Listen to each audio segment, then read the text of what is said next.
Bom, pessoal, então a partir de agora estamos gravando, tá? Fiquem cientes da questão da imagem de vocês, né? Que tanto o que vocês escreverem no chat quanto o que vocês falarem vai estar sendo gravado, beleza? Vocês estão escutando bem? Tá travando? Tá Tá bem por tranquilo, aqui. professor. Pronto. É o seguinte, ontem, tanto. Na verdade, a Clepias me mandou a dúvida ontem, eu acho. Foi ontem mesmo, não lembro. E, e a Pirela também. Mas vamos dar uma olhada aqui, eu vou botar para apresentar. Deixa eu só ver aqui uma coisa.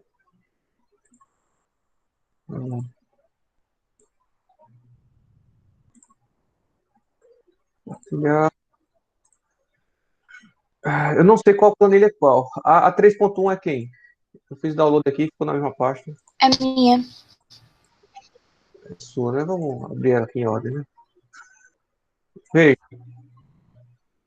eu já dei uma olhada, tá, Miranda? Mas eu acabei não salvando aqui justamente para ver os erros específicos, tá?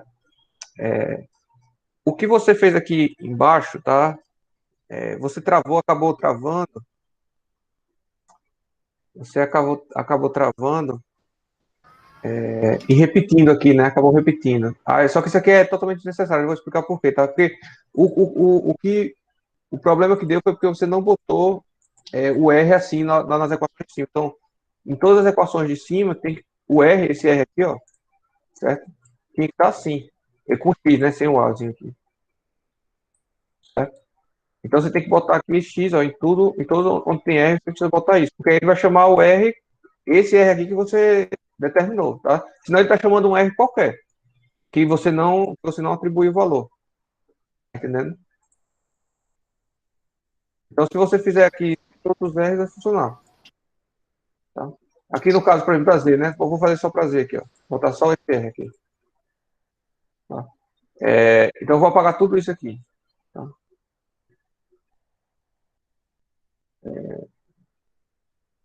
Esse aqui também eu posso apagar. O que mais eu posso apagar? Aí eu vou apagar esse aqui, ó. Que agora o delta Z eu tô pegando lá de cima, ele não depende de coisa. Então, tá aí lançado, certo? O erro era só isso, para tudo, inclusive para a parte 2 também. Parte 2 você pode apagar tudo isso aqui, tá?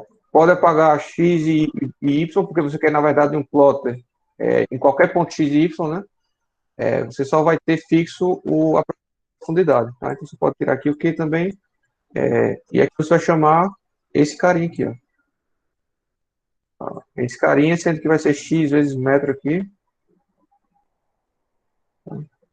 E aqui também X vezes Y vezes metro, tá? Para ficar com as unidades igual, né? Então,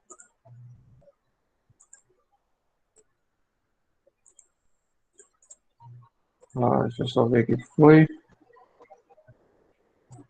E esse aqui é um plotter contour, né? Só ver. Ah, tá. Ele está definido aqui, ó, x e y. Então, eu preciso tirar esse x e y definido, tá? Para ele rodar. Se y A, eu tiro A, né? E esse Z é o ZB aqui, ó. Então, tá aí a plotagem, beleza? Então, o Meu erro Deus todo do céu, maior aí como era assim o foi R. rápido? E eu passei 4 horas nesse negócio tentando saber onde é que eu tava errando. É por isso que eu disse, era para você já começar a fazer antes, né? Mas eu sei do tempo aí de você, sei que tem outras disciplinas também, tá? Mas a falta de experiência, né, causa isso, a pessoa não enxerga. Aí a pessoa também tem outro aspecto meio que psicológico, a pessoa fica insegura, porque não sabe se é erro teórico ou se é erro, né, da utilização do programa. Aí gera esse tipo de conflito. Eu sim, assim, incomodaria de salvar e me enviar de novo, porque assim, caso eu tenha dúvida, eu já olho. Pode ser? Não, salvo. Posso, salvo. Envio já, tá? No final da aula você me lembra que eu envio. Tá bom, obrigada. Nada. Sobre o do Asclepiades, tá? Então, tá aí as Asclepiades. Pode falar. Pronto, é o seguinte, a sua ideia está toda certa aqui, aí o que acontece, ó, você tem que se ligar que, no caso, o Matcad, ele só reconhece uma variável, a atribuição de uma variável da do ponto que você, desse ponto aqui, certo? Que você descreveu essa variável R2 para a direita e para baixo, tá? Veja que esse R2 aqui você está declarando a direita da onde você está chamando aqui. Por isso que ele ainda não está reconhecendo R2, porque ele está depois, tá? Esse R2 está como se você estivesse declarando depois. Você tem que declarar antes. Então, você tem que botar ele aqui em cima, para que ele passe a reconhecer, tá? Mas ele tem outros erros aqui também, nessa planilha. Então, eu não sei como você fez isso aqui. Para falar a verdade, eu queria até saber, porque às vezes eu quero fazer esse sobrescrito aqui, não consigo, não consegui. Mas assim, vê que ele não está elevado aqui, tá? Ele não está elevado, ele está como se fosse um sobrescrito. Tá, ó. Aqui ele está elevado, tem um chapeuzinho aqui, tá vendo? Não sei se vocês conseguem enxergar o chapeuzinho piscando. Vou botar mais perto aqui, ó. Tem um chapeuzinho piscando aqui, esse chapeuzinho quer dizer que ele é elevado. Nesse outro aqui, ó, vê que não tem um chapéu. Certo? É como se ele não tivesse, é como se fosse uma variável nova, x com índice 2. Eu não sei como você fez isso. Você se lembra como você fez? Como é que você fez? Ctrl Alt e número 2. Ctrl Alt, boa. Eu não sabia, não. Aprendi agora. Ctrl Alt, sobrescrito. Eu sempre quis saber o sobrescrito e nunca consegui. Isso aqui é sobrescrito, tá? É como se eu estivesse colocando subscrito, sendo que eu estou colocando em cima, tá? Sim, entendi. Entendeu? Agora não está mais indo. É Ctrl Alt, né? Beleza, ó. Massa. Aprendi agora. Então aqui você tem que botar, para ser potência, você tem que botar elevado, certo? Elevado não, chapéu, circunflexo, tá? Então, você bota o chapéu circunflexo e o número, tá? Sim, Que nem no Excel. Tem entendi. calculadora, né? Tá bom. Certo? Então aí tá gerando esse erro também aí. É, E aqui, ó, tem que se ligar porque assim, o programa ele reconhece produtos, tá? A multiplicação, por exemplo, aqui, ó, 4B, tá? Ele reconhece, vê que ele gerou aqui uma bolinha cinza, né? Aqui, ó, 4 vezes B. Quando você está usando numérico, tá? Números e letras, ele reconhece que é uma multiplicação automática. Então, se eu botar aqui 4 e A, ele já vai reconhecer aqui que é 4 vezes A, tá? No entanto, se eu utilizar 4, ele vai estar considerando como um número inteiro. Mesma coisa se eu utilizar A. Ele não vai estar considerando A vezes A vezes A vezes A. Ele vai estar considerando uma variável toda A. Então, ele está considerando aqui, ó, uma variável toda BQXZ, tá? Então, aqui você tem que forçar a multiplicação, né? Tá? Que é asterisco. Beleza? Isso aqui ia dar erro, porque ele não ia reconhecer essa variável. Beleza, Fechado? Então, entendi. eu detectei todos esses erros, não sei se vai rodar agora, tá? Não adiantei mais do que isso. Então, tenta aí fazer todos esses ajustes e se não conseguir, ainda assim não conseguir, você entre em contato de novo, beleza? Você me manda a planilha já corrigida com tudo isso e, e a gente edita. Ó, outra coisa que é para prestar atenção aqui, tá? Vê que esse pi aqui, ele não está reconhecendo como constante, tá? Ó, esse pi aqui tem que ficar verdinho, tá? Para ele reconhecer como constante. Ó. Esse aqui ele tá como constante, verdinho. Não sei se dá para identificar a cor aí pelo vídeo, tá? Mas ó, aqui tá verde. Opa, aqui tá verde. Aqui tá preto, tá vendo? Então, se ele ficar preto no final das contas, tome cuidado, porque ele está considerando como variável. Então, você vem aqui e força, tá? Você vem aqui em labels, tá? E força que ele seja uma constante, tá? E aí ele vai reconhecer π como um valor constante, né? O valor de π realmente, efetivamente. E não uma variável π qualquer. Sim, sim, entendi. Beleza? Alguém mais, pessoal, tentou fazer? Teve dúvidas aí? Veja que vocês vão ter essa dificuldade. Não deixe para em cima da hora fazer, porque vocês vão ter muitas dificuldades como essa, tá? Eu tenho até hoje, tá? Eu já estou usando esse software há uns 3, 4 anos, ou no mínimo, certo? Estou usando esse software há uns 3, 4 anos no mínimo, e ainda tenho dificuldade às vezes, tá? Por exemplo, descobri agora como botar sobrescrito, né? Então, é, façam logo, pessoal. Comecem a fazer o mais rápido possível para não se enganchar lá no final, entendeu? Não ficar no desespero. Porque eu também preciso de um tempo para corrigir. Eu não vou conseguir, pessoal, tirar a dúvida de você de imediato. Certo? Eu preciso de um tempo para pesquisar. Eu passei umas meia hora para achar todos esses erros aqui dos dois exercícios, tá? Então hoje eu acordei mais cedo um pouquinho e fiz isso, tá? Então vocês precisam me perguntar, eu não vou conseguir responder de imediato não para vocês, tá? Então faça com antecedência para não ficar no aperreio no final. Beleza? Ok. Vamos começar a aula? Já estou gravando, né? Só conferir aqui, estou gravando. Está apresentando. Tem mais dúvida não, pessoal? Ninguém? Por enquanto, não. Beleza. Vamos lá. Eu vou botar aqui a aula para a gente correr. Ainda continuar falando sobre a resistência do solo, tá, pessoal? Só que agora, a partir dos ensaios e como interpretar os ensaios, tá? Só uma observação. Eu ainda não terminei, pessoal, os exercícios. Na verdade, eu nem peguei, comecei a pegar agora, meia hora atrás, tá? Para fazer para fazer a minha planilhazinha para resolver o trabalho de vocês, né? Para eu ter também a minha resolução aqui, para corrigir, inclusive. E eu só vou gravar as aulas de eu fazendo quando eu tiver a planilha pronta, né? Porque enquanto eu estou fazendo a planilha, eu mudo de ideia, eu volto atrás, entendeu? Então, eu prefiro fazer a planilha, criar a minha linha de raciocínio na planilha bem criada, vamos dizer assim, e depois eu gravo a aula, tá?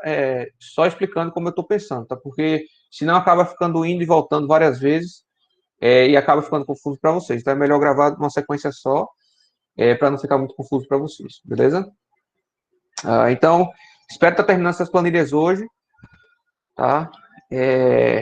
Para estar gravando essa aula quinta-feira e tentar editar sexta e disponibilizar sexta para vocês, tá? Para vocês estudarem aí no final de semana, né? Porque é muito bom passar o final de semana estudando, né? Melhor do que ir para a praia, eu acho, né? Pelo menos. Vamos lá. Ah,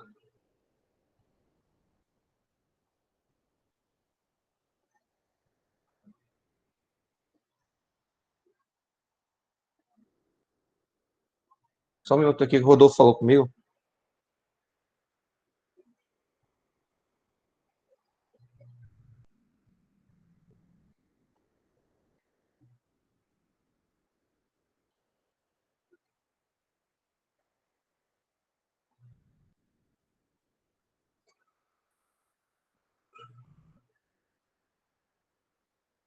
Bom, vamos lá, pessoal.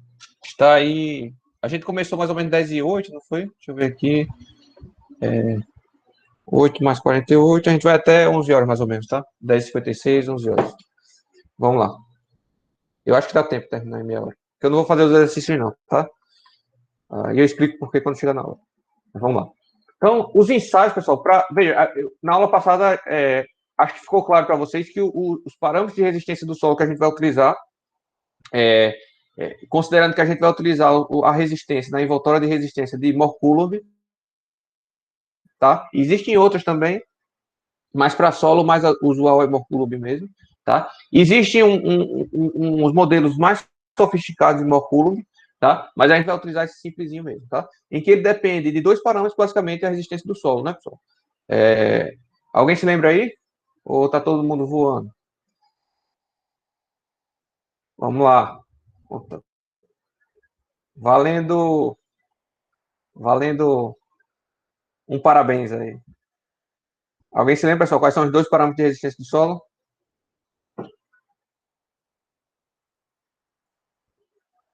Ninguém, pessoal. Eu fico falando sozinho aqui, eu tô falando sozinho, né? Eu não lembro, não. Tenho vergonha não, Eu rapaz. não lembro, não.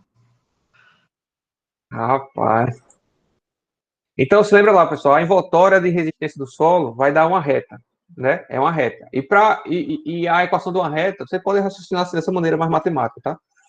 A equação de uma reta depende de dois parâmetros, é de A e B, né? Então, você tem a equação de reta é AB mais X, a X mais B, né? Então, você precisa do A e do B, tá? No caso do solo, Eu acho que o A deve ser o é a tangente. ângulo de atrito. Né? Isso, perfeito. Professor? Então, isso, exato. Então, o ângulo de E atrito a outra é seria a justamente. coesão? Isso, perfeito. Então, veja, o A, né, que multiplica o X. Então, deixa eu só pegar minha canetinha aqui para escrever. Então, veja, né, eu tenho aqui a equação de uma reta, né? Mais B, né? Esse A aqui, no caso do solo, tá? Vai ser tangente do ângulo de atrito, certo? Do ângulo de atrito. E esse B aqui seria a minha coesão, né?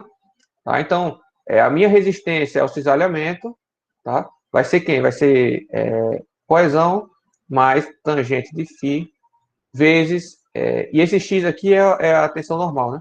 Tá? Tensão normal. Solicitante, né? Então, essa é a minha resistência, tá? O que a gente precisa, o modelo a gente já tem, o que a gente precisa saber agora é como achar C. Então, como é que a gente acha essa coesão e como é que acha esse ângulo de atrito, tá? É isso que a gente precisa. E aí a gente acha isso por meio de ensaios, tá? De campo ou de laboratório. Então, eu vou dar uma revisãozinha, vou mostrar por cima aqui, né, os ensaios que tem, que a gente pode estar fazendo para obter esses parâmetros, né? Beleza? Esse é o objetivo de hoje. Então, eu vou separar aqui primeiro ensaios de campo e ensaios de laboratório, tá? Em ensaios de campo, a gente tem sondagem de percussão, SPT, por exemplo. Tem outros também, eu devia ter colocado já. Tem o CPT, tá? Que é outro ensaio a percussão também, que é um pouco mais moderno, tá? Tem vantagem e desvantagem em relação ao CPT, SPT, perdão.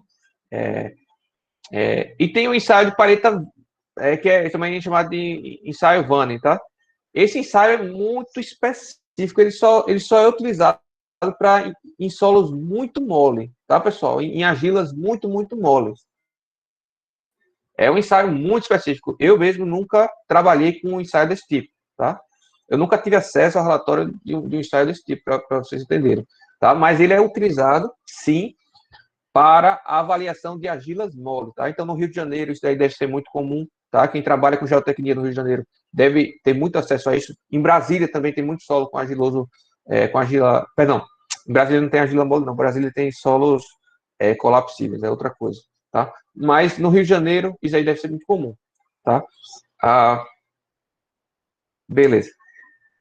Eu vou falar sobre cada um, tá? Deles,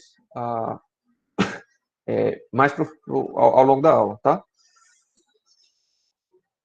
Laboratório, a gente vai ter basicamente 3 aí, beleza? Ensaio de cisalhamento direto, ensaio triaxial, ensaio de compressão simples é muito também raro, tal. Ele é ruim, é um ensaio ruim. Você não obtém resultados bons, tá? Você precisa de uma precisão muito... Bom, eu vou comentar posteriormente dele daí, tá? Mas os principais aí são cisalhamento direto e triaxial, tá? E aí, você também pode ter amostras do tipo deformado e deformado. Acredito que vocês já estudaram algo desse tipo com a Danúbia, não é? Pelo menos essa questão do tipo de amostra. Eu não sei se vocês chegaram a ver lá, já que as aulas estão suspensas, né, de laboratório, sobre esses ensaios de resistência, tá? De cisalhamento direto e triaxial. Mas tenho certeza que o tipo de amostra, o que é tipo de amostra deformado e indeformado, vocês sabem, né? E aí vai depender de cada situação de obra para você utilizar deformada ou indeformada, né? Indeformada, obviamente, dá mais trabalho para você extrair esse tipo de amostra, né? Porque você tem que fazer um poço para entrar, principalmente em camadas muito profundas, né? Tá? Precisa utilizar cera para não perder umidade. É todo um complexo obter essa amostra indeformada do solo, tá?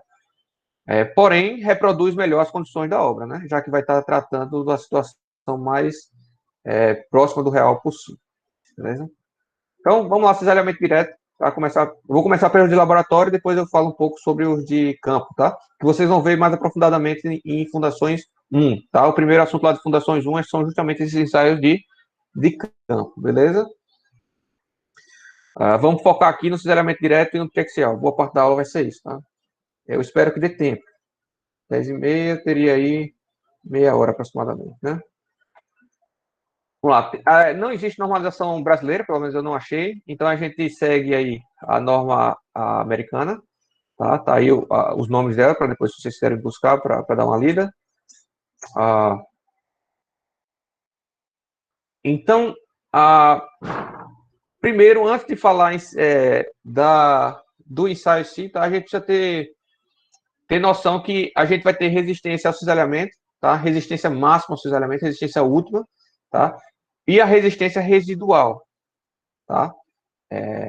Porque, veja, uma partícula de solo, ela é plástica, tá, pessoal? Ele tem um comportamento, uma partícula não, o maciço terroso, ele tem um comportamento meio que plástico, tá? Não é que depois que ele ultrapassou a resistência ao cisalhamento, que ele vai romper, tá? Depois de ultrapassar a resistência ao cisalhamento, ele ainda possui uma resistência residual, tá? Se as tensões conseguirem se adaptar ao redor, tá? Conseguirem redistribuir as tensões para outros pontos materiais do solo, o solo não vai romper, ele simplesmente vai dar uma deformada, vai dar uma deslocada e fica lá, tá? No entanto, se ultrapassar a resistência residual e muito, aí o solo vai deslocar descontroladamente e aí vai romper, beleza? Então é assim que a gente tem que pensar. Você tem a resistência última, que seria aquela resistência ao atrito estático, tá? E depois você tem uma resistência residual. Depois que ultrapassa esse atrito estático, é como se você ainda tivesse um atrito no movimento, tá? A gente aqui vai estar avaliando essa resistência só até o atrito estático, tá? Então a gente vai imaginar que depois de atingir a resistência ao cisalhamento estático, tá? Ele vai romper. Então a gente não vai estar considerando aqui resistência residual, tá bom? Então, um maciço terroso, né? Sempre vai estar submetido a tensões de compressão, tá? Nas direções verticais e horizontais, perfeito? Seja devido ao próprio peso do solo, as tensões geostáticas que eu tenho chamado, né? Ou por um acréscimo de tensões que a gente já aprendeu a calcular. Vocês estão fazendo aí planilhas, vocês estão entendendo, acredito eu, que vocês já pegaram o tino da coisa, certo? Vocês já sabem que qualquer carga que você aplica em cima do maciço terroso, essa carga vai se distribuir em forma de tensão ao longo do maciço terroso, né? Geralmente, quanto maior a profundidade, menor a tensão, porque a tensão está se espraiando, né? Beleza? Ok. E a tensão cisalhante representa justamente a tendência de uma partícula, né, uma seção se deslizar sobre a outra, tá? E eu já falei para vocês que a resistência do solo está diretamente relacionado a essa tensão. Por quê? Porque o solo não vai romper, ou pelo menos para a faixa de tensão construtiva, tá, que a gente utiliza, ele não rompe por compressão. Porque ele só romperia por compressão se as partículas do solo, presta atenção, se as partículas do solo começassem a quebrar, tá? Rompesse. E mesmo assim não seria uma ruptura brusca, tá? Porque ela se romperia, o solo deformaria e encaixaria numa nova configuração de encaixe, né? De configuração de partículas, né? Uma encaixada sobre a outra, tá? Mesmo depois da partícula se romper. Então, a ruptura do solo se dá, tá? Eu posso dizer assim, 99,999% das vezes, por deslizamento de uma camada do solo, ou seja, de uma partícula do solo sobre a outra, tá? Ou de várias partículas de solo sobre outras, beleza? Numa superfície que a gente vai chamar de superfície de ruptura, tá? Então, se eu pego um corpo de prova, como tem aqui, um cubinho, tá? E aplico uma força de cisalhamento, eu estou aplicando uma força aqui em cima, F, e estou aplicando uma força aqui embaixo, F, tá? Então, uma seção vai tender a deslizar sobre a outra, beleza? Justamente nessa superfície aqui, tá? Verdezinha. Então, se eu aplico essas forças F, tá? Tendendo a cisalhar o corpo, no momento que essas placas se deslocarem, é porque rompeu, certo? É porque chegou na tensão máxima, beleza? Obviamente que eu tenho que ter aqui uma carga normal, né? Porque se eu não tenho uma carga normal, eu não gero nenhum atrito aqui entre uma face e outra. Isso aqui vai se romper com F0, né? Com F praticamente perto de zero, tá? Então, eu preciso de força normal aqui em cima, de tensão normal, tá? Aplicando uma tensão normal para eu ter justamente resistência ao cisalhamento. Perfeito? E aí, ó, se eu tiver a força que eu estou aplicando aqui na caixinha e dividir pela área da seção transversal, eu tenho qual foi a tensão de cisalhamento que eu estou aplicando, tá? Eu tenho a tensão de cisalhamento que eu estou aplicando, tá? Aqui é a mesma coisa. Se eu sei qual é a área dessa caixinha aqui, certo? Essa caixinha em laranjinha aqui, e sei qual é a força P que eu estou aplicando, certo? Então, eu consigo calcular a tensão normal fazendo P sobre essa área 1, beleza? E aí é justamente isso o conceito do cisalhamento direto, do ensaio de cisalhamento direto, tá? Eu vou pegar um corpo de prova. A Danube já comentou alguma coisa sobre isso com vocês, pessoal? Ou vocês nunca ouviram falar disso aqui? Não, não deu tempo não, professor. Beleza. Então, o ensaio de elementos direto, tá, se resume numa... Eu vou procurar uns vídeos no YouTube e eu vou botar para vocês, tá? De todos os ensaios. Vou ver se eu consigo achar, tá? Mas deve ter.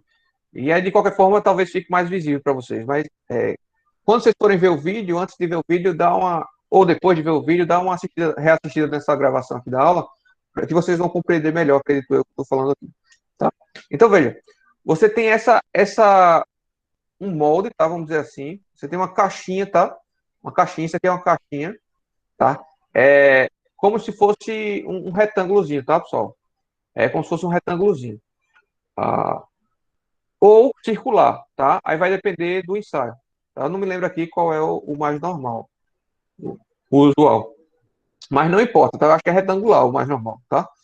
E aí o que acontece? Isso é uma câmara bipartida que a gente chama, tá? Isso aqui é uma, isso daqui é outra, tá? Isso aqui é cortando, né? Tá? Então eu só estou pegando o anel, né? Aqui. Ela é oca, obviamente, internamente, porque vocês vão colocar aqui o solo, tá, pessoal? Então aqui é solo. Tudo isso aqui é solo, tá? Tudo isso é solo. Isso aqui são duas câmeras, são duas, como se fossem duas células separadas, tá bom? E aí o que acontece? Você pega uma placa, isso aqui é uma placa, tá? Metálica também, tá? E você aplica uma força aqui em cima dessa carga metálica, tá? Isso vai gerar uma tensão praticamente uniforme aqui nesse solo, tá? Nesse solo. Então é como se você estivesse aplicando um acréscimo de tensão normal, uma tensão normal, tá? É igual a N sobre a área dessa área interna aqui, tá olhando de cima, né? Como se a gente fosse olhar de cima, tá? A área dessa placa, a área da base dessa placa aqui. Beleza? E aí, pessoal, você aplica esse N, e aí você começa a aplicar uma força T aqui, ó, igual, tá? Dos dois lados, beleza? Você vai aumentando essa força aos poucos, tá? Você vai aumentando essa força aos poucos, tá? E aí, com o tempo, pessoal, essa célula vai se deslocando, tá? Vai se deslocando até chegar na tensão de ruptura, tá? E depois que chega na tensão de ruptura, você vê que ela começa a se deslocar bem mais rapidamente, tá? Bem mais rapidamente. Nesse momento que chega na tensão de ruptura, essa força geralmente é reduzida, tá? Então, veja, senão o resultado não dá certo. Então, esse ensaio é baseado não em acréscimo de forças, mas sim em deslocamento, tá? Em acréscimo de deslocamento. Então, as máquinas mais modernas, elas não aplicam força, elas aplicam deslocamentos, tá? Teoricamente falando. Beleza? Mas no final das contas, na prática, é força, tá? Mas é controlado por um software com base no deslocamento. Então, a força aumenta e diminui a depender do deslocamento que a máquina está medindo, tá? E aí, no momento que romper, você tem a força, a tensão resistente, tá? Para essa tensão normal aplicada, tá? Para essa tensão normal aplicada, tá? E aí você faz isso várias vezes, modificando a tensão normal que você está aplicando, sempre aumentando, tá? Então você começa com a tensão A, vamos dizer assim, você aplica uma tensão A, vamos chutar um valor aqui, 10, depois você aplica uma tensão B, 50, depois você aplica uma tensão C, por exemplo, de 100, certo? É tensão normal, né? E aí você vai acrescentando força lateral e mede a resistência. Então, para essa força, você vai ter uma tensão resistente A, tá? Para essa tensão aqui, você vai ter uma tensão resistente B, e para essa daqui, você vai ter uma tensão resistente C, tá? É como se você fizesse o mesmo ensaio 3 vezes, beleza? Até a ruptura, você leva até a ruptura. Aqui está uma imagenzinha da máquina, né? Porque, veja, você precisa medir essa força N, você precisa medir essa força F, você precisa medir esse deslocamento X, e você precisa medir também um deslocamento vertical, tá? Que é pouco, mas existe. Você também precisa medir esse deslocamento aqui, Y, tá? Vamos dizer assim. Então, você tem todos esses manômetros aqui, ó. Você tem manômetro aqui para medir deslocamento, manômetro aqui para medir deslocamento. Você tem O peso aqui, a força normal vai ser proporcional ao peso que você colocar aqui, tá? Essa máquina é manual, né? Só para destacar, tá? E você mede a força que você está aplicando lateralmente por esse manômetro aqui, por esse anel dinamômetro, tá? Então você correlaciona o deslocamento medido nesse anel com a força aplicada nesse manômetro aqui, certo? Não sei se ficou claro, aí eu estou falando grego, tá? Mas a caixinha aqui, ó, é essa daqui, tá? A caixinha bipartida está aqui dentro, perdão. A caixinha bipartida é essa daqui. Então você aplica e a tendência é que ele se rompe assim, tá? Nessa seção. Beleza? A área é retangular, tá? O anel, tá? A caixa bipartida é retangular, então a área vai ser L vezes B, tá? Então você vai medir a força tangencial, você vai medir a força normal e você acha a tensão normal fazendo normal sobre a área, lembrando que a área vai ser L vezes B da caixinha, né, bipartida, e a tensão cisalhante vai ser a força tangencial dividida pela área, que é L vezes B também. Beleza? Ok. Ok. Ok. É isso que eu expliquei, né, para vocês. Então, ele mede aqui a força que você está aplicando, tá? Da força cisalhante. Você mede o deslocamento em X, é, a partir desse anel aqui, tá? Medida o deslocamento horizontal. Mas aqui está faltando a medida do deslocamento vertical e a medida da força N, tá? Mas veja, a força N, na verdade, você não mede, né? Porque você aplica com anéis, né, de carga, como vocês fizeram lá no atensamento, tá? Então aqui, ó, essa hastezinha aqui, tá? Na base dela, ela tem uma placa, né, cilíndrica aqui, uma placa circular, perdão, em que você vai botando anilhas de peso, né? E aí você sabe qual é o peso que você está aplicando aqui, beleza? E aí, ó, os resultados que vocês vão obter, primeiro, será a tensão cisalhante pelo deslocamento horizontal, tá? É um resultado importantíssimo para você avaliar a tensão, a relação entre a tensão de ruptura e a tensão residual. Percebam, ó, que ele vai se deslocando aqui, vai se deslocando à medida que eu vou aumentando a tensão. Chega um momento que ele rompe, tá? E aí, ó, a força, ele não aguenta, ele não suporta mais carga. Se você continuar aumentando a carga aqui, ele vai romper, certo? Então, a máquina mesmo, automaticamente já começa a reduzir a força, tá? Mas os deslocamentos continuam aumentando, porque ele está aqui num regime plástico, tá? Ele perdeu a capacidade de resistência, ele está em movimento. E aí, só que depois de um tempo, ele se equilibra aqui.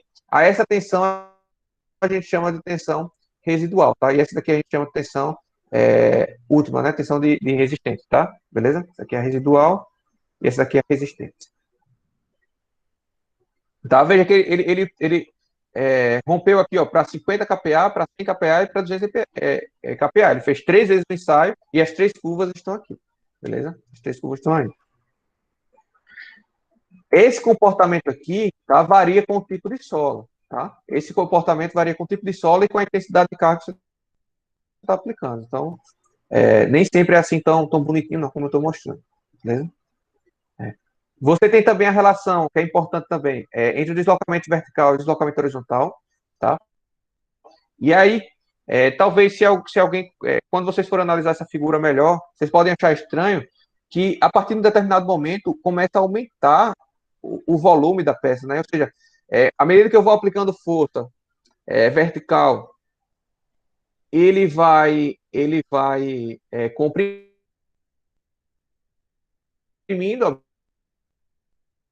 obviamente, né, o que a gente espera. Quando eu aplico força de compressão, ele vai redutivo, tá? Só que a partir de um determinado momento que você vai aumentando a força, a tensão lateral, tá?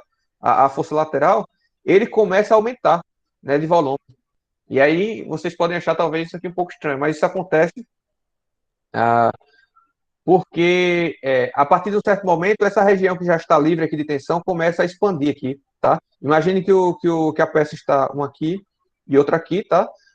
Essa camada aqui de solo a gente vai estar comprimida, tá? Porque a tensão vai estar sendo aplicada aqui, beleza? Mas essa restante aqui, ó, ela dá uma descomprimida porque a minha tensão normal já não está mais atuando nessa região, certo? Obviamente, isso aqui está exagerado, tá? Porque isso aqui já rompeu faz tempo quando acontecer isso, tá? Isso eu estou falando de pequenas dimensões como é aqui, tá bom? Mas esse efeito aqui é comum, principalmente em areias, tá? Principalmente em areias. Também esse comportamento é diferente. À medida que a depender da tensão que eu aplico, normal, e a depender também se é areia ou argila, tá? Ah, ok, então, o que eu estava falando aqui, a tensão máxima é essa, e a tensão residual é essa daqui. Eu já comentei sobre isso, beleza? E aí, pessoal, vocês vão, por exemplo, ensaiar no mínimo 3 vezes, tá? O usuário ensaia 3 vezes. Mas você pode ensaiar quantos você quiser, tá? Quantos mais pontos você tiver, melhor, tá? Você vai tendo resultados melhores, beleza? Mas o comum é ensaiar 3 vezes. Normativamente, você ensaia 3 vezes. Então, você ensaia com a carga de 50 kPa, de 100 kPa, depois com 200 kPa. Você vai obter uma tensão resistente TA, TB e TC. Então, é, veja que isso aqui é um diagrama tensão cisalhante por tensão normal, que é justamente o que a gente quer, né? A partir daqui, você aproxima esse resultado por uma reta, tá? Você bota esses resultados aqui no Excel, por exemplo, tá? Eu vou fazer isso antes de resolver o problema lá semelhante ao trabalho de vocês, eu vou fazer isso, tá? E vocês vão ter que fazer também. Então, vocês vão aproximar isso aqui por uma reta, certo? Lá no Excel. Não precisa passar no ponto, isso aqui é um ajuste de curva, tá? Não é uma não, a reta não precisa passar em cada ponto, é só um ajuste de curva, precisa passar o mais próximo dos pontos possível, tá? E o Excel já faz isso automaticamente, a gente não precisa criar um programa para isso, ou baixar um outro programa para isso, tá? E aí você vai obter a equação dessa reta aqui, beleza? Você vai obter a equação dessa reta, e o Excel dá isso também, acho que vocês sabem, né, fazer isso daí, tá? E aí, o Excel também dá você vai ter, você vai também conhecer qual é o erro o erro relativo dessa sua reta, tá? Quanto menor esse valor, quanto mais próximo de 1 esse valor, melhor o resultado, tá? Melhor o resultado. Se tiver mais longe de 1, ou seja, ele é sempre menor que 1, tá?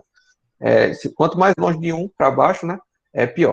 E aí você obtém essa reta aqui, ó. Essa reta, tá? 0,81413 vezes x, seria vezes tensão, né? Perdão. Vezes x que eu vou botar.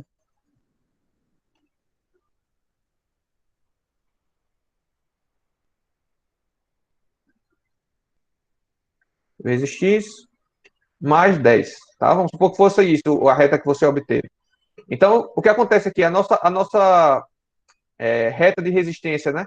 Ela vai ser tangente de φ vezes sigma mais coesão, certo? E aí você tem, então, aí, ó, comparando uma com a outra, que tangente de φ é igual a 0,843, tá? E você tem que C é igual a 10, tá? Então você tem aqui, ó, C igual a 10, tá? E o ângulo de atrito você encontra fazendo φ, arco tangente, né, pessoal? De 0,81, né? E assim por diante, beleza? Acho que ficou claro aí, né? Então, é assim que encontra, tá, pessoal? Vocês vão obter esses resultados, tá? E vocês encontram os parâmetros C e φ assim. Alguém ficou com dúvida, pessoal? Ficou muito complicado aí, eu explicando rápido. Tá muito rápido. De qualquer forma, eu vou fazer uma vez, tá, pessoal?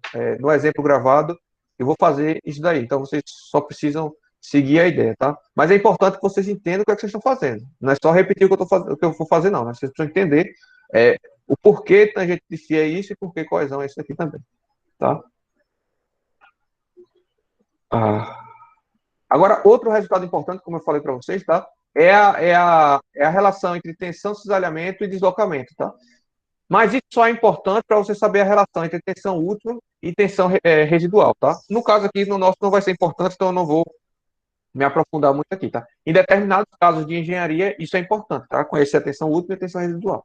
Para aqui, porque a gente vai fazer simplificado, a gente não vai utilizar isso não, tá? Então aqui você teria 3 resultados e você teria 3 relações entre a tensão última e a tensão residual. Tensão última, tensão residual e assim por diante. Beleza? Beleza. E aí você obtém a reta de resistência, obtendo a reta de resistência é só comparar então com a solicitação e ver se vai romper ou não, né? Beleza? Como a gente viu na aula passada. Vantagem desse método. Eu não vou conseguir dar aula toda hoje. No tempo delimitado, tá, pessoal? Mas eu vou finalizar a aula, tá? Porque já a gente não tem mais tempo, não. Então, eu vou finalizar a aula. Fiquem à vontade para...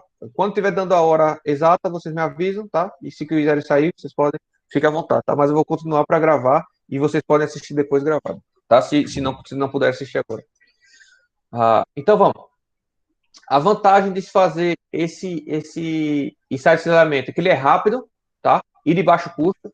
E por isso, tá, pessoal? Esse é o mais comum, tá? Cisalhamento é o mais comum de se fazer cisalhamento direto, tá? É de fácil operação, ou seja, você treina um técnico de laboratório rapidamente para fazer esse ensaio, tá? E ele dá bons resultados, tá? Principalmente para sólidos granulares, tá? São resultados utilizáveis, vamos dizer assim, tranquilamente na prática, tá bom? Desvantagens, tá? Desvantagem. Uma coisa que eu não comentei, pessoal, é que essa amostra que você vai pegar, seja indeformada ou não, tá? Ela vai ter um certo teor de umidade, tá? Então, se você aplicar força normal e não tiver drenagem, vai estar atuando aí uma certa poropressão, tá? E a gente não quer que a poropressão atue, tá? Porque aí você vai estar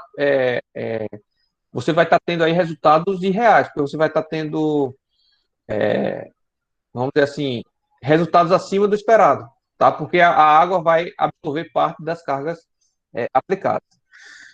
Então, o que acontece é que esse ensaio aqui, ele tem um filtrozinho aqui embaixo, tá? E essa célula aqui, ele é drenante, tá? Isso aqui, a água sai, beleza? Só que, como esse ensaio é feito de forma rápida, nem sempre toda a água sai. Pode gerar um tanto de poropressão aqui, tá? E essa poropressão não é controlada.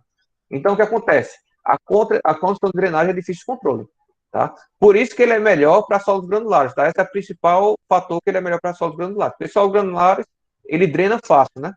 Mas no caso de solos argilosos, ele demora para drenar. Então, inclusive, para solos argilosos, você tem que aplicar a carga mais lentamente, tá? Só que o problema é que esse ensaio não lhe permite ter o controle dessa drenagem, tá? Para você saber o quão lentamente precisa ser o seu ensaio, tá bom?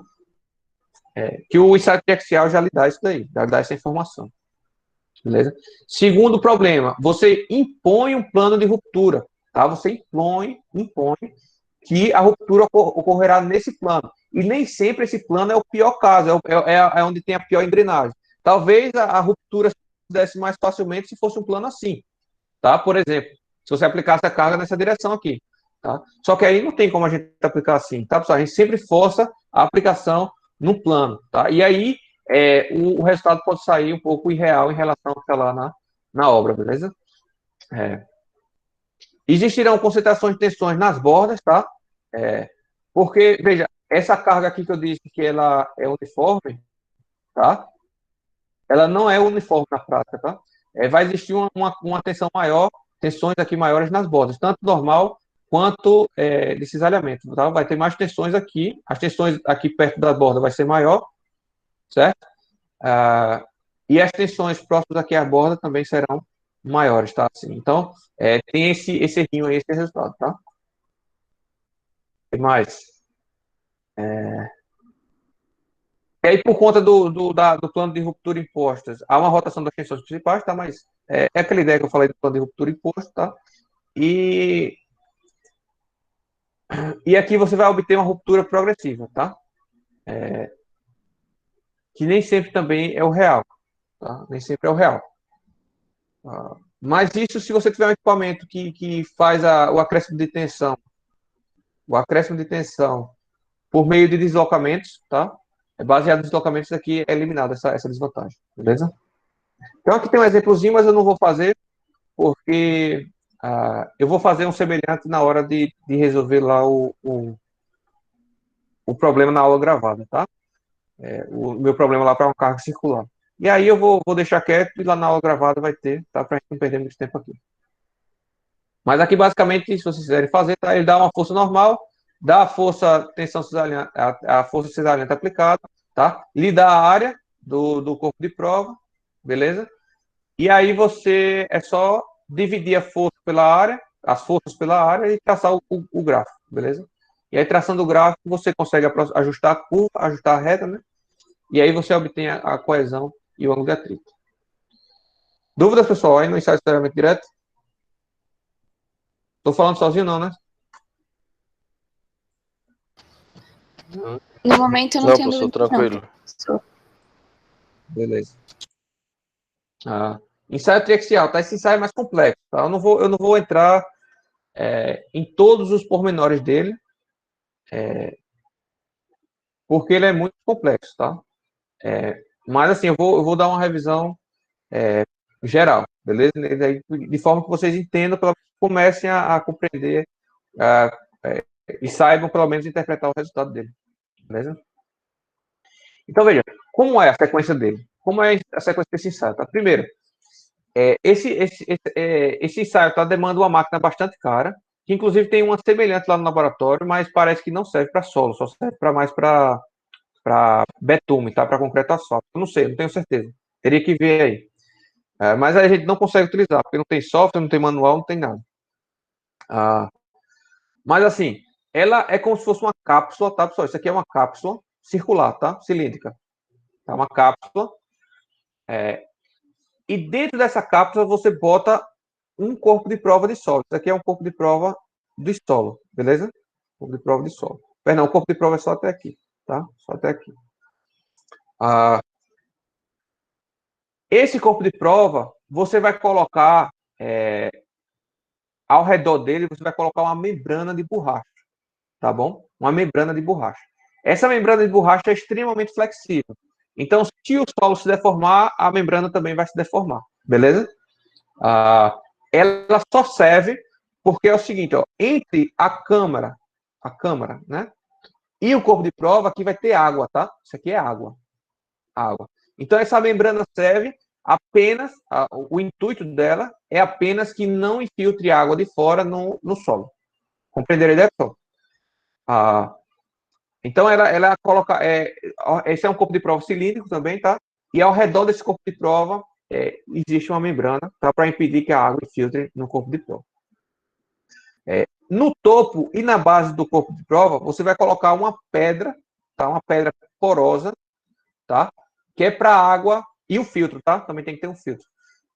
Filtro de papel mesmo. E aí, a água, pessoal, quando eu comprimir, porque esse corpo de prova vai ser comprimido, tá bom?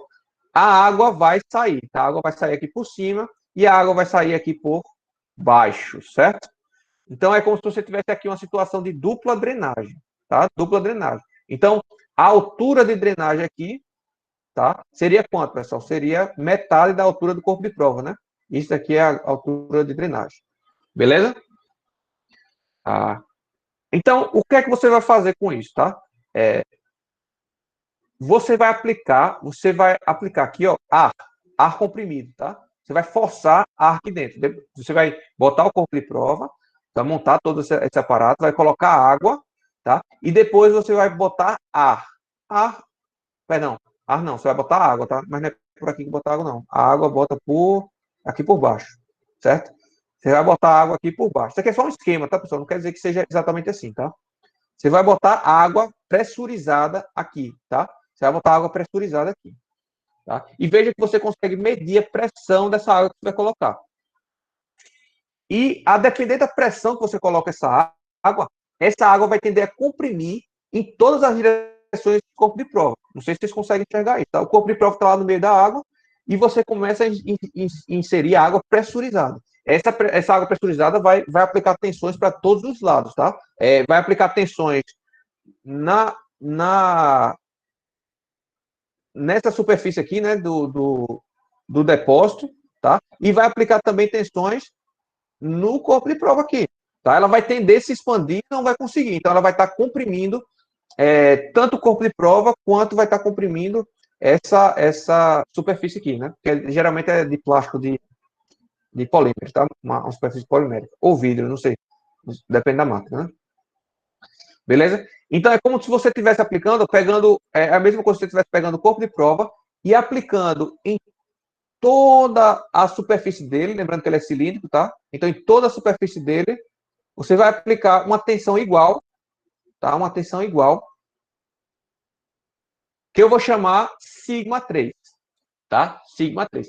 Para quem não, para quem já estudou as tensões principais, né, que é sigma 1, sigma 2 e sigma 3, sabem que essa tensão sigma 3 é a menor das tensões principais, né? É a menor das tensões principais. Então, sigma 1 vai ser maior do que sigma 2, vai ser maior do que sigma 3, tá? Maior ou igual. Beleza? Maior ou igual. No caso aqui, ápice simétrico, tá? Ou seja, corpo de prova cilíndrico, e como eu estou aplicando essa pressão também de forma cilíndrica, eu sei que sigma 2 aqui vai ser igual a sigma 3 vai ser igual a sigma 2, tá? Então, é como se o sigma 2 em uma direção vai ser igual, o sigma numa direção lateral vai ser igual ao sigma na outra direção lateral também. Beleza? Só que aqui, nesse estágio que eu pressurizei, eu só estou aplicando tensões uniformes, tá? Em todas as faces eu tenho uma tensão uniforme. E aí o que acontece, tá? Após eu aplicar essa tensão sigma 3, tá? Eu vou, a depender do ensaio, tá? Porque esse ensaio você pode fazer de 3 formas, tá? 3 formas. Eu me esqueci aqui os nomes exatos, tá? Eu acho que é CD, CU e U, tá? Que a gente chama, tá? São essas 3 opções, tá? E eu já vou adiantar o que é cada um, tá? O C significa consolidado, tá? Em inglês, tá? Consolidado. E o D significa drenado, tá? Drainage, em inglês, tá? E o U significa não drenado, tá? Undrained, né? Não drenado, tá? Então, é como se você tivesse a opção consolidado, drenado, consolidado, não drenado e não consolidado e não drenado, tá? Esse U também aqui é não consolidado, tá? Não consolidado. Tá? Serve para duas coisas. O que significa isso, tá? Bom, nesse momento que eu aplicar essa tensão sigma 3, esse solo aqui, que tem água dentro dele, tá? Tem água também dentro do solo, né? Dos vazios, se lembra aí, tá, pessoal? Essa água que tem dentro dos vazios vai imediatamente ser ativada, tá? Ela vai ser pressurizada também. No momento que eu pressurizar aqui lateralmente, tá? Esse corpo de prova, vai surgir poropressão interna nos vazios do meu corpo de prova. Beleza? Eu tenho 2 opções aqui. Ou eu continuo o ensaio de imediato, ou eu espero a consolidação ocorrer. E o que seria a consolidação ocorrer? Ora, no momento que eu apliquei esse sigma 3, eu vou esperar um pouco para que essa água que está pressurizada aqui dentro do solo seja drenada por aqui, tá? Eu vou abrir esse anel aqui, ó, essa manilha, e essa daqui também de cima, e vou esperar a água ser drenada, tá? Para só depois continuar o ensaio, tá? Então, eu posso eu posso fazer o ensaio não consolidado ou o ensaio consolidado, tá? O não consolidado seria eu não deixo a água ser drenada, de forma que vai estar existindo aqui poropressão dentro do corpo de prova, e eu teria que considerar isso nos meus resultados posteriormente, tá? Ou eu posso deixar o corpo de prova se consolidar para essa tensão, para esse nível de tensão, tá? Esperar toda a poropressão se dissipar, e aí só depois eu continuo o ensaio. Isso é o que quer dizer não consolidado ou consolidado. Beleza? Não sei se ficou claro aí. Só que no segundo momento do ensaio, independente se eu vou deixar ele consolidar, se eu vou esperar ele consolidar ou não, a segunda etapa do ensaio é eu aplicar uma tensão a mais, só que apenas na vertical. Então, eu vou botar até numa corzinha aqui diferente. Então, eu vou aplicar uma tensão a mais aqui, ó, só na vertical. Então, esse azulzinho aqui eu vou chamar de delta sigma. Delta sigma. Certo? Então, é como se eu estivesse carregando aqui, ó, só axialmente. Estou aplicando uma carga aqui na vertical. Beleza? De forma que aqui na lateral eu vou ter apenas sigma 3 lateralmente. E na vertical eu vou ter delta sigma mais sigma 3. Beleza? E isso eu vou chamar de sigma 1. Tá? Sigma 1, que seria a maior tensão. E aí eu vou aumentando essa carga até o corpo de prova se romper. Beleza? Aí é que chega essa outra letrinha aqui, ó. Aí é que entra na jogada essa segunda latência, se ele é D ou U, né? Se ele é drenado ou não drenado. O que seria isso, tá? Seria totalmente proporcional à velocidade com que eu coloco esse incremento de tensão aqui, tá? Se eu colocar esse incremento de tensão, tá? Na mesma proporção em que a água vai sendo drenada, porque, veja, se eu estou aplicando mais compressão, vai gerar mais poropressão interna e mais água vai tender a fluir, né? Se lembra que, se for um solo argiloso, essa água demora mais para sair. Se for um solo arenoso, ela rapidamente sai, né? Ela rapidamente sai. Então, esse delta sigma aqui que eu vou aplicar, certo? Eu tenho que fazer ele numa velocidade proporcional à drenagem da água. Se eu fizer isso, eu estou trabalhando com um ensaio consolidado drenado. Porque aí eu estou esperando a água drenar para eu acrescer tensão, tá? No entanto, se eu aumentar de vez... Cadê? Eu não estou achando o nozinho. Ah, tá. Se eu aumentar de vez aqui essa minha carga axial, tá? Independente da drenagem, ou seja, eu vou fechar, inclusive eu fecho aqui essa anilha, tá? Eu não vou esperar drenar, eu vou romper ele sem drenar, tá? Então, ele é não drenado. Beleza? Então, resumindo, pessoal, tá? Eu posso fazer ele consolidado drenado, em que eu vou deixar esses anéis para a água sair sempre aberto, tá? Em todo momento do ensaio eu vou deixar ele aberto e vou aplicar essas cargas bem lentamente, na mesma proporção em que a água é drenada. Beleza? O ensaio consolidado não drenado, ele eu só deixo essas manilhas abertas aqui num processo de aplicação da carga sigma 3, tá? Só na aplicação da carga sigma 3. Quando toda a poropressão aqui se dissipou dessa sigma 3, eu fecho essa anilha e aplico essa carga de vez, essa carga axial de vez, e espero o solo romper, certo? E espero o solo romper. E aí eu estaria trabalhando com um solo consolidado e não drenado. E eu posso trabalhar sempre com essas manilhas fechadas, tá? Eu não vou esperar drenar nada, nem para aplicar sigma 3, nem para aplicar o delta sigma, tá? Na segunda etapa do ensaio. Eu vou deixar isso daqui sem drenar 100% do tempo. E eu vou ver se o solo vai romper nessa situação. Tá? Professor, viajei agora, porque a gente tem essas três opções. Para que servem essas três opções? O solo lá na obra não vai ser o mesmo? Não, não vai ser o mesmo, tá? Porque, veja, como eu disse para vocês, o solo pode ser arenoso ou argiloso, tá? Ou predominante arenoso e predominantemente argiloso, né? E aí, nesse caso, se ele for um solo arenoso, tá? A situação de obra, enquanto você está construindo a sua edificação, a sua barragem, o que seja, tá? Você vai estar aplicando cargas aos poucos, e aos poucos também a água vai sendo drenada, porque a água drena facilmente pela areia, né? Então, à medida que você vai aplicando carga, a água vai drenando. Então, se você vai construir uma barragem em cima de areia, tá? O ideal é você utilizar esse ensaio aqui, consolidado e drenado, porque essa vai ser a condição real de obra, beleza? Já se você vai estar executando uma barragem, por exemplo, um aterro, em cima de um solo argiloso, você sabe que a água vai demorar a sair, tá? A água vai demorar a sair. Então, você pode estar trabalhando nessas duas situações. O solo argiloso, a depender de quão argiloso ele é, tá? E a depender de como é a sua construção. Mas veja, você sabe que na sua construção você vai aplicar a carga em cima, tá?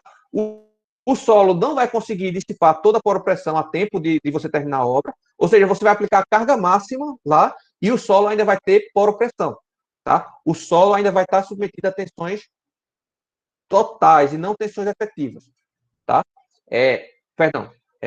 A tensão que você vai considerar para cálculo é a tensão total e não efetiva. Então, veja, nesse caso, o ideal é você utilizar uma dessas duas, porque aí você está considerando a etapa de obra construtiva, no momento que você terminou a obra, tá? No momento que você terminou a obra. Obviamente que depois que a obra terminou, o solo vai continuar drenando, né? Porque a gente viu que a consolidação ocorre no tempo, né? O adensamento ocorre ao longo do tempo, tá? Então, você terminou a construção, botou toda a carga lá em cima do aterro, tá? Então, o solo, ao longo do tempo, ao longo de anos, tá? O solo argiloso, vai continuar drenando e vai continuar recalcando, tá? Mas, em termos de resistência, o pior caso desse daí é na etapa final de obra, em que, em que você terminou a construção da obra, botou a carga máxima e ainda assim a resistência não está máxima. Tá? A resistência ainda não está máxima porque tem pressão. E aí você não tem atrito dos grãos igual você teria se toda a água tivesse sido dissipada. Beleza? Não sei se deu para entender a ideia, mas eu vou tentar procurar um vídeo, tá? Com imagens, e depois você me escuta novamente e tenta comparar as duas situações, tá? Que eu estou falando. Mas veja, é importante também destacar aqui o seguinte, tá? Tempo de ensaio. Tempo de ensaio. Porque se você quiser fazer um ensaio consolidado e drenado, ou seja, você vai esperar a drenagem, tanto na aplicação de sigma 3 quanto na aplicação de delta sigma, tá? Então, esse ensaio vai demorar mais, tá? Principalmente se for um solo argiloso. Pode demorar dias, pode demorar semana, pode demorar meses, tá? Pode demorar meses.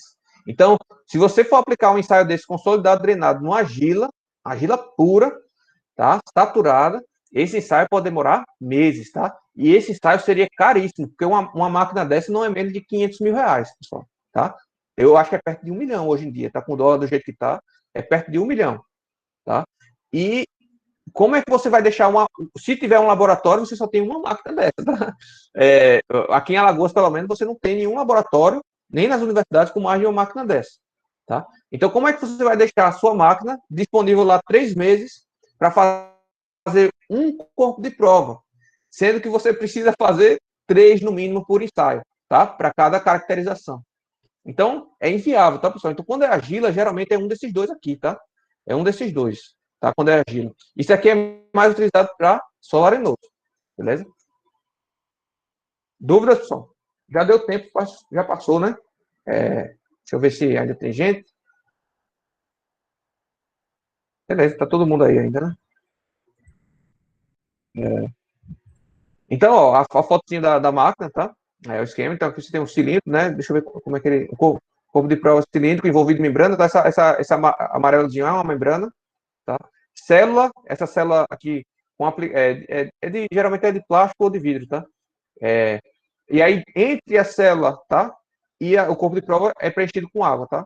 E aí você pressuriza essa água dentro e depois aplica uma tensão aqui só na superfície, beleza? Então, a depender do tipo de solo também, você tem vários tipos de ruptura. Você pode ter uma ruptura assim. Isso geralmente, areia é assim, tá, pessoal? É solo arenoso, solo granular, beleza? Esse daqui geralmente é para solos argilosos, tá? Intermediário, tá? Solo argilo arenoso. E esse daqui é geralmente para solo argiloso puro, tá?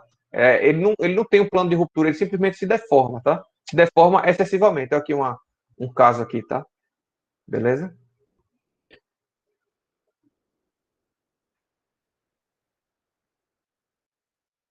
E aí o que acontece? Eu acho que você já deve ter entendido que o resultado do ensaio é que você vai ter um sigma 3 e um sigma 1, né? Que vai ser igual a sigma 3 mais delta sigma, tá? Então, para cada corpo de prova que você romper, você vai ter um sigma 3 e um sigma 1, tá? Lembrando que sigma 1 é a tensão principal máxima, sigma 3 é a tensão principal mínima. Se você tem esses dois valores, você consegue desenhar o círculo de Mohr, certo? O círculo de Mohr vai ser justamente a circunferência, tá? Que tem como ponto médio justamente sigma 1 mais sigma 3 dividido por 2, tá? Esse ponto aqui é sigma 1 mais sigma 3 dividido por 2, tá? E o raio desse círculo vai ser sigma 1 menos sigma 3 dividido por 2, tá? Então, com isso, se você sabe o centro da circunferência, se você sabe o raio, tá? Você consegue traçar a circunferência. Concorda comigo? E aí você vai romper 3 vezes. Você vai romper para um sigma 3A e para um sigma 1 A. Você vai romper para um sigma 3B e para um sigma 1 B. Esse sigma 1 é resultado, né, pessoal? Esse sigma 1 você vai... É o delta sigma aqui no momento da ruptura, né? E você vai ter aqui sigma 3C mais sigma 1C. Tá? Você vai ter 3 valores. E aí você vai desenhar 3 círculos de Mohr, tá? A reta que tangenciar os 3 círculos de Mohr, não precisa exatamente tangenciar, tá? Mas é a reta mais próxima da tangente, de tangenciar os 3 círculos de Mohr, vai ser justamente a sua envoltória, tá? E aí, da mesma forma, você acha esses pontos aqui, tangente, tá? Você acha esses pontos tangentes, cria um ajuste de curva, e aí, a partir desse ajuste de curva, você vai obter o resultado, né? Aquele mesmo resultado, tá? AX mais B, tá? E aí, a coesão vai ser B, e o ângulo de atrito vai ser arco tangente de A, certo? Da mesma forma que você interpretou lá o resultado do cisalhamento direto. Ficou confuso, pessoal? Conseguiram entender a ideia?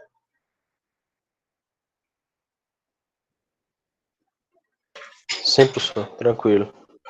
Bom, outro resultado importante que você obtém para esse ensaio, ó, é a relação entre a tensão normal e a deformação, tá? Cara, isso é um resultado excelente, porque você tem aqui, ó, o que você consegue achar é o quê? É o módulo de elasticidade do solo, certo? Você consegue estimar o módulo de elasticidade do solo. Vê que esse trecho inicial aqui, ó, ele se aproxima de uma reta, tá? E aí você pode considerar isso como o módulo de elasticidade. Ou se você, a depender da situação, se você quer levar o solo até a ruptura, você tem que considerar o módulo de elasticidade aqui, ó, abatido, tá? Abatido. Porque para ser a favor de segurança, tá? Então, você vai considerar o solo um pouco mais flexível do que ele tá? No comecinho. Mas, pelo menos, você vai garantir que ele não se deforme mais na obra, na realidade, do que no seu projeto. Beleza? Aí isso a gente chama de módulo da cidade tangencial, aí isso a gente chama de módulo da cidade secante, tá? Beleza? Agora, observa que ele possui ainda uma tensão residual, né? Resistência residual, tá?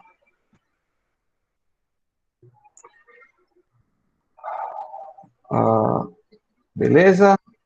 Tem os gráficos, né? Tensão por deformação. Esse aqui é do ensaio consolidado não drenado, tá? Em argila, beleza? Em uma argila lá do Rio. Beleza? Já expliquei o que é o ensaio CD, CU e UU, tá? Aqui tem só umas figurinhas para explicar melhor. Tá bom? Vantagens, tá? Cara, é o melhor, é o que vai dar o resultado mais próximo do real, tá? É muito bom o resultado desse ensaio, se for bem feito. Agora, o problema ele é difícil de se trabalhar, tá, pessoal? Eu mesmo não sei. Eu teria que ter. A professora Danúbia também, a gente está precisando de um treinamento, por exemplo, para saber mexer na máquina aí do laboratório, tá? Porque é extremamente complexo utilizar esse maquinário, tá? Mas nada é impossível, tá? Mas, por exemplo, às vezes para você treinar um técnico, você precisa de um técnico mais qualificado, tá? Então você vai pagar mais para o técnico, tá? Você não vai poder botar qualquer peão para fazer um ensaio desse, beleza?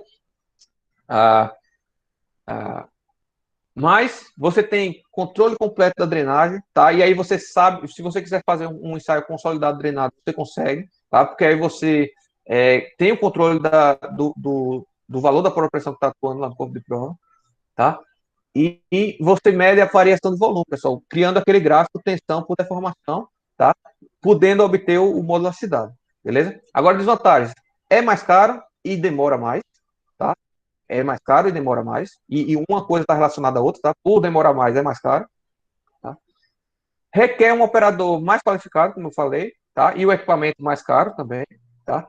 E há um pequeno erro devido a essa membrana de borracha que você coloca, tá? Porque apesar dessa membrana de borracha ser extremamente flexível, ela não é 100% flexível, tá? Então ela gera uma espécie de confinamento a mais no corpo de prova, beleza? Mas isso, pessoal, em relação ao resultado, é desprezível, tá? Dá para utilizar isso facilmente. A depender do solo. Porque quanto mais flexível for o solo, mais essa membrana vai influenciar. Beleza? Mais essa membrana vai influenciar. Tem um exemplozinho aí, eu não vou estar trabalhando também, por causa do tempo, tá? E eu vou estar parando por aqui, pessoal, tá? Já está 11h15. Ou eu continuo, deixa eu ver quanto é que falta aqui. Manter, depois eu deleto. Falta pouco, tá? Eu vou falar essa parte rápida. Tá? Eu vou falar essa parte rápida porque são ensaios que vocês vão ver lá em fundações de novo. Esse daqui de ensaio de compressão não confinado, na verdade, vocês não vão ver lá em fundações, tá? Mas ele não é utilizável na prática. Tá? Veja que você só consegue primeiro fazer ele em solo arenoso, porque se for solo argiloso, perdão, porque se for arenoso, antes de você aplicar a carga, ele já se desmonta, tá? O corpo de prova já se desmonta. É como se você montasse um corpozinho de prova cilíndrico e rompesse na prensa, tá? Sem confinamento nenhum, tá? A areia, quando você tirar do molde, ela já vai se romper por si mesma, tá? Porque ela não se aguenta na forma do cilindro, tá? A não ser que ela tenha uma certa umidade, né? Mas mesmo assim, quando secar, ela se desmonta. Segundo ponto, tá?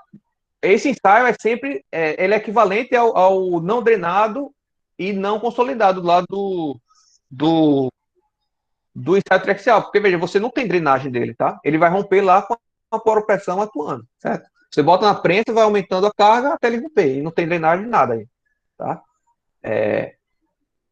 E por outro lado, pessoal, essa prensa precisa ser muito, muito precisa, certo? Porque esse corpo de prova rompe com uma tensão muito pequena, tá? Muito pequena. Então, por vezes, a Danúbia tentou fazer esse ensaio lá no laboratório, ficou muito ruim, porque a precisão da prensa não era o suficiente, não, pessoal. O corpo de prova rompia muito rápido, tá? Aí, só destacando, pessoal, que quando você rompe, sempre que você faz um ensaio não drenado e não consolidado, tá? Não consolidado, não drenado, você não tem ângulo de atrito, tá? O ângulo de atrito é sempre zero. Porque você não tem atrito entre as partículas, porque vai estar cheio de água nos vazios, tá? Você não tem o atrito entre as partículas é mínimo, tá? Você só tem aí coesão, tá? Você só tem coesão. Então, os ensaios, você pode romper 3 vezes, 3 corpos de prova diferentes, vai sempre dar assim, ó, vai dar vai dar o mesmo círculo de Mohr, sendo que deslocado, tá? Que é o mesmo, eu só desenhei errado, tá? Vai dar o mesmo ciclo de Mohr, sendo que deslocado, tá? Independente do sigma 3 que você aplica do sigma 1, você não tem ângulo de atrito, então a reta é sempre na horizontal aqui, tá? Então a resistência ao cisalhamento é simplesmente a própria coesão não drenada, tá? A gente chama CU, tá? CU é coesão não drenada, tá? Coesão não drenada. Beleza? Sondagem de percussão SPT. Esse sim vocês vão ver lá em Fundações 1, tá? Eu acho que esse você já deve ter ouvido falar, não sei. Tem uma máquina dessa lá no pátio, né, pessoal? Lá, parada lá no pátio do IFAL, tá? Então é como se você tem como se fosse um tripé, tá? E você tem uma poli aqui, tá? Em que o operador, ele puxa essa corda, tá? Esse peso aqui, isso aqui é um peso, tá? De 65 quilos especificamente. Sobe até uma certa altura, tá? E desce. Então, o operador tem que puxar isso daqui até uma certa altura, tá? Até uma altura definida, tá? Por norma. Quando ele chega nessa altura, ele solta, esse peso cai numa haste, tá? Essa haste, então, é cravada, tá? A resistência do solo vai ser diretamente proporcional à quantidade de golpes que você precisa para essa haste perfurar 30 centímetros. Beleza? Vou repetir. A resistência do solo é diretamente proporcional, não exatamente diretamente, porque não é uma reta, mas é proporcional, tá? A quantidade de golpes que a gente chama de NSPT, tá? Ou seja, quantas vezes o cara precisou puxar aqui, quantos golpes ele precisou dar na haste, tá? Para conseguir cravar 30 centímetros. Isso é o que a gente chama de NSPT, beleza? E aí a gente consegue correlações, tá? Do ângulo de atrito com o NSPT, com a quantidade de golpes, tá? A gente também consegue correlação do ângulo de atrito efetivo, tá? Isso são correlações, tá? Então já há um erro aí, porque vai depender do solo, beleza? Então aqui, ó, várias correlações, tá? Cada uma é diferente. Cada uma é diferente. E aí você teria que ter controle grande sobre o seu solo. Mas a grande vantagem desse método, tá? É porque você consegue resultados estratificados em toda uma camada de solo. Se você quiser perfurar 30 metros, você consegue fazer esse ensaio durante 30 metros e você sabe você consegue estimar qual a resistência desse solo ao longo de 30 metros, tá? Por exemplo, se você quer saber a resistência do solo a 30 metros de profundidade, como é que você vai fazer um ensaio de cisalhamento direto ou de ensaio triaxial se você precisa tirar a amostra indeformada? Você vai fazer um poço de 30 metros, retirar a amostra indeformada para ensaiar em campo. Imagine o custo disso daí, tá? Então, isso não é comum fazer. Esses ensaios triaxiais e cisalhamentos só são feitos geralmente em taludes, tá? Que você consegue fazer essa extração rápida na beira do talude, tá? E geralmente e sempre que você faz esses ensaios triaxiais, você faz também o SPT para você ter noção como é a estratificação desse solo, tá? Então esse ensaio SPT é fundamental. Você sempre faz qualquer obra, você vai fazer esse ensaio SPT, tá? É um ensaio assim que ele é disparado mais utilizado. Todas as obras, todos os projetos de geotecnia você vai precisar desse ensaio SPT no mínimo, tá? E em projetos mais complexos, como barragens, como estabilidade de taludes e aterros, aí sim você faz os ensaios de cisalhamento direto e triaxial, tá? Para fundações, para edificações, a gente trabalha só com SPT, tá? Se possível, um CPT, que vai lhe dar um resultado um pouco melhor, mas eu não vou comentar sobre o CPT aqui, tá, pessoal? O CPT é a mesma ideia do SPT, só que ele é mecanizado, tá? Ele é automatizado, perdão. Ele é todo digital. Tem desvantagem também, eu não vou comentar para não perder muito tempo aqui, tá? Depois o professor de fundações vai comentar com vocês, beleza? Agora, eu adianto para vocês, tá, pessoal? O ângulo de atrito você consegue estimar bem a partir do SPT, tá? No entanto, a coesão é bem difícil, tá, pessoal? Varia muito. Tome cuidado para a consideração da coesão correlacionada com ensaios de SPT, tá? Tome muito cuidado se você for considerar coesão a partir de correlações com SPT. Você tem o ensaio de palheta, Vaniteste, que é só utilizado em solos muito moles, tá? Esse ensaio é o que, pessoal? É uma haste, tá? Você tem uma haste em que você tem essas palhetas na extremidade, tá? Então você vai cravar essa haste ao longo da profundidade, tá? Isso é só utilizado, relembrando, em solos moles, então você consegue cravar isso facilmente, tá? Porque o solo é mole. E você tem um torquímetro, tá? Para medir o torque lá em cima, tá? Onde o operador vai estar. Então, o operador vai aplicar força para girar essa palheta aqui, tá? Essa palheta só vai girar se essa superfície aqui cilíndrica, ó, cisalhar, né? Cisalhar. Isso aqui vai haver uma tensão de cisalhamento, tá? Entre esse volume que está dentro das palhetas e o volume que está fora da palheta, tá? E esse cisalhamento aqui vai ser diretamente proporcional, tá, ao torque aqui que você vai aplicar. Tá? Ao torque que você vai aplicar. Então, veja, você consegue estimar a resistência desse solo, que no caso vai ser só resistência não drenada, tá? Até porque é um solo argiloso mole, só tem coesão mesmo, não tem atrito, tá? Então, basta você conhecer a coesão não drenada dele, fazendo torque dividido por π vezes o diâmetro da palheta elevado ao cubo, tá? Multiplicado por esse coeficiente aqui de correção. Tá bom? Beleza? Então, a partir do torque que você aplica em cima, você conhece qual a tensão de cisalhamento de um solo argiloso mole, que é só a coesão, que é só o valor da coesão. Tá bom? Então, pessoal, era isso que eu queria comentar sobre os ensaios.